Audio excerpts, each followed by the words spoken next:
किसी ने नहीं सोचा था कि ये बारिश पूरे 1 साल तक खिंच जाएगी। लगातार 20 दिनों की भीषण गर्मी के बाद मूसलाधार बारिश एक पूरे दिन और रात तक बरसती रही। सुपरमार्केट के गेट पर बारिश से बचने के लिए खड़े लोग बेहद खुश थे। कुछ तो सीधे बारिश में कूद गए ताकि इस दुर्लभ ठंडक का खुलकर आनंद ले सकें। मैं सुपरमार्केट से सुअर के मांस पॉर्क का एक थैला लेकर बाहर निकला और बाहर बढ़ती हुई बारिश को देखकर मेरी त्योरियां चढ़ गईं। ऐसा नहीं था कि मुझे बारिश से नफरत थी। इतने दिनों की भयंकर गर्मी झेलने के बाद मैं खुद भी इसे और बर्दाश्त नहीं कर पा रहा था। बात बस इतनी थी कि मुझे पानी से फोबिया डर था। 3 साल पहले एक बारिश की रात को मेरी कार एक झील में गिर गई थी। पानी में डूबने की वजह से मैं मरते मरते बचा था। अगर कार का शीशा नहीं टूटा होता तो मेरा जिंदा बचना नामुमकिन था। उस घटना के बाद से मेरे दिल में पानी को लेकर एक खौफ बैठ गया। यहां तक कि बारिश देखकर भी मुझे डर लगने लगता था। मैंने अपना मोबाइल निकाला और मौसम का पूर्वानुमान वेदर फोरकास्ट देखा। आज से तापमान धीरे धीरे गिरने वाला था। 43.5 डिग्री की वो झुलसाने वाली गर्मी अब गायब हो चुकी थी और उसकी जगह 33 डिग्री के आसपास का आरामदायक तापमान आ गया था। लेकिन इसके साथ ही आ रही थी लगातार होने वाली बारिश। अगले 1 हफ्ते तक लगातार बारिश होने की संभावना थी, कभी सुबह तो कभी रात को, और ज्यादातर हल्की से मध्यम बारिश। मैंने एक ठंडी सांस ली और सामान इकट्ठा करने के लिए वापस सुपरमार्केट के अंदर चला गया। जब भीषण गर्मी थी तब मैंने ज्यादा सामान जमा नहीं किया था, लेकिन अब जब लगातार बारिश होने वाली थी तो मेरा बाहर निकलने का मन नहीं था। इसलिए मैंने इतना खाना इकट्ठा करने का फैसला किया जो मुझे 1 हफ्ते तक बाहर न निकलने दे। 10 बॉक्स स्टेक, 12 जिन लगभग 6 kilo frozen chicken wings, 3 packet पकौड़े, डम्पलिंग्स और 4 पैकेट तांगयुआन स्वीट राइस बॉल्स। ये सब मेरी पसंदीदा चीजें थीं। इसके अलावा मैंने टमाटर और शकरकंद का एक बड़ा थैला, साथ ही बाबा जो 8 ट्रेजर पॉरेज का एक बॉक्स और इंस्टेंट नूडल्स का एक बॉक्स भी खरीदा। ये सब कुछ भी हो जाए 1 हफ्ते तक तो आराम से चल ही जाता, और अगर समझदारी से खाया जाए तो 1 महीना भी खिंच सकता था। सामान खरीदने के बाद मैंने टैक्स ली और घर आ गया। मैं एक मध्यम दर्जे की सोसाइटी में रहता हूँ। घर ज्यादा बड़ा नहीं था। 3री मंजिल पर स्थित 90 वर्ग मीटर का फ्लैट था। सामान घर पहुंचाने के बाद बारिश और तेज हो गई। पानी की बूंदें खिड़कियों पर इस तरह तड़ातड़ टकरा रही थीं मानो अभी कांच को तोड़कर अंदर आ जाएंगी। बाहर सब कुछ धुंधला और सफेद दिख रहा था। जो लोग पहले बारिश में जश्न मना रहे थे वे शायद अब बारिश से बचने के लिए अपने अपने घरों को लौट चुके थे। मैंने खिड़की का पर्दा वापस खींच दिया और अपने माता पिता को फोन लगाया। वे गांव के पहाड़ों में रहते थे और भारी बारिश का उन पर भी काफी असर पड़ रहा था। धीरे और संभल कर रहना, सुरक्षित रहना, बारिश बहुत तेज है। मैंने इतने सालों में कभी इतनी भारी बारिश नहीं देखी। पिता की आवाज आई, पापा आप लोग अपनी सुरक्षा का ध्यान रखिए। मेरे यहाँ कोई दिक्कत नहीं होगी और हाल फिलहाल में मैं बाहर भी नहीं जाऊंगा। आप लोग भी खेतों में काम करने मत जाइएगा। हाँ ठीक है। अगर पानी भर जाए तो किसी ऊंची जगह पर भागना, सीधे छत पर चले जाना। फोन कटने के बाद मैंने गर्म पानी से स्नान किया और गहरी नींद सो गया। जब सोकर उठा तो अगली सुबह हो चुकी थी। खिड़की के बाहर अब भी आंधी और तूफान के साथ बारिश जारी थी। अनगिनत बूंदें पत्थरों की तरह खिड़की से टकरा रही थीं।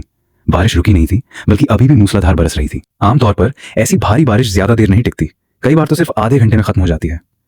मौसम विभाग ने भी कहा था कि बारिश आज रात को आएगी, तो फिर सुबह सुबह ही ये आफत कहां से बरस रही थी। मैंने खिड़की का पर्दा हटाकर बाहर देखा तो पाया कि सोसाइटी का नजारा भी साफ दिखाई नहीं दे रहा था। हवा में बहुत ज्यादा धुंध वाटर मिस्ट थी। सामने वाली बिल्डिंग की लाइटें भी धुंधली और अस्पष्ट लग रही थीं। तभी सोसाइटी की ओनर एसोसिएशन प्रॉपर्टी मैनेजमेंट ने ग्रुप में एक नोटिस भेजा। डास, सभी सम्मानित निवासियों को सूचित किया जाता है कि वर्तमान में मौसम ब्यूरो ने बारिश का रेड अलर्ट जारी किया है। कृपया जितना हो सके बाहर निकलने से बचें। किसी भी अनावश्यक नुकसान से बचने के लिए अपनी खिड़कियां और दरवाजे कसकर बंद रखें। बारिश के रेड अलर्ट का मतलब होता है कि अगले 3 घंटों में 100 मिलीमीटर से ज्यादा बारिश होने वाली है। यह बारिश की बेहद खतरनाक मात्रा थी। सरकारी विभागों को बाढ़ नियंत्रण और आपातकालीन राहत कार्य शुरू कर देना चाहिए था और सभी बाहरी कामों को रोकना अनिवार्य था। ग्रुप चैट में काफी हलचल थी, लेकिन लोग अभी डरे नहीं थे। कुछ लोग तो मजाक में कह रहे थे, कुछ दिन और होने दो, कम से कम ठंडक तो रहेगी। लेकिन जब दूसरे दिन भी बारिश जारी रही तो सोसाइटी के लोग अब खुश नहीं थे। ये वाकई हद से ज्यादा था। परसों से लेकर आज तक बारिश लगातार इतनी ही तेज थी। बेसमेंट की 3री मंजिल की पार्किंग अब डूबने की कगार पर थी। किसकी कार 3री मंजिल पर पार्क है? जल्दी जाकर हटा लो। आज तो सब्जी खरीदने जाने का भी कोई रास्ता नहीं बचा। अगर बारिश नहीं रुकी तो घर में खाने को कुछ नहीं बचेगा। मैंने बातचीत में कोई हिस्सा नहीं लिया। मैं बस खिड़कियों को चेक करने गया और ये तसल्ली करने के बाद ही चैन की सांस ली कि वे कसकर बंद हैं। चूंकि मैंने काफी सामान जमा कर रखा था, इसलिए मुझे फिलहाल खाने की कोई चिंता नहीं थी। मुझे यकीन नहीं हो रहा था कि यह बारिश पूरे 1 हफ्ते तक चल सकती है, लेकिन यह सचमुच 1 हफ्ते तक चलती रही। मैं रोज सुबह उठता और देखता कि बारिश थमी नहीं है और उसकी रफ्तार में जरा भी कमी नहीं आई थी। अलर्ट अभी भी सबसे ऊंचे स्तर यानी रेड अलर्ट पर था। मेरी खिड़कियां हिलने लगी थीं और उनकी दरारों से पानी घर के अंदर रिस रहा था। यह स्थिति वाकई डराने वाली थी। मेरे माता पिता ने कई बार फोन करके मेरा हालचाल पूछा और मैं उन्हें दिलासा देने के लिए यही कह पाता कि सब ठीक है, लेकिन सच तो यह था कि मुझे बिल्कुल अच्छा महसूस नहीं हो रहा था। पूरे 7 दिन हो चुके थे, चाहे दिन हो या रात, बारिश एक पल के लिए भी नहीं थमी। हमारा यूचेंग शहर सोशल मीडिया पर ट्रेंड करने लगा था। लेकिन सिर्फ हमारा शहर ही नहीं, बल्कि दूसरे शहर भी ट्रेंडिंग में थे, क्योंकि बारिश सिर्फ हमारे यूचेंगी में नहीं हो रही थी।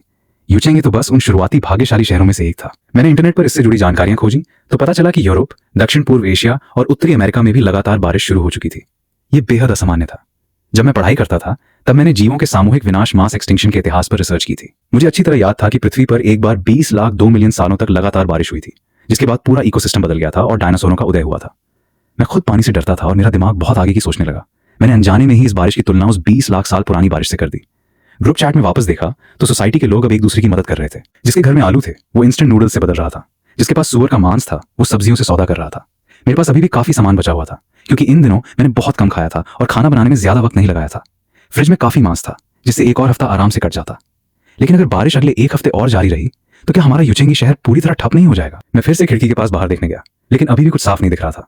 मुझे सोसाइटी का कृत्रिम तालाब, आर्टिफिशियल पूल भी नजर नहीं आ रहा था। तभी ग्रुप में ओनर एसोसिएशन का एक और आपातकालीन नोटिस आया।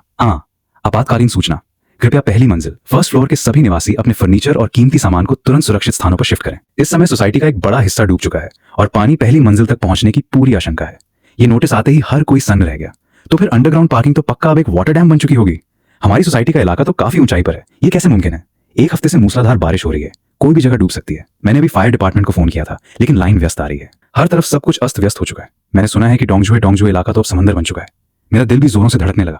पानी को लेकर मेरा डर किसी और के डर से बिल्कुल अलग और कहीं ज्यादा था।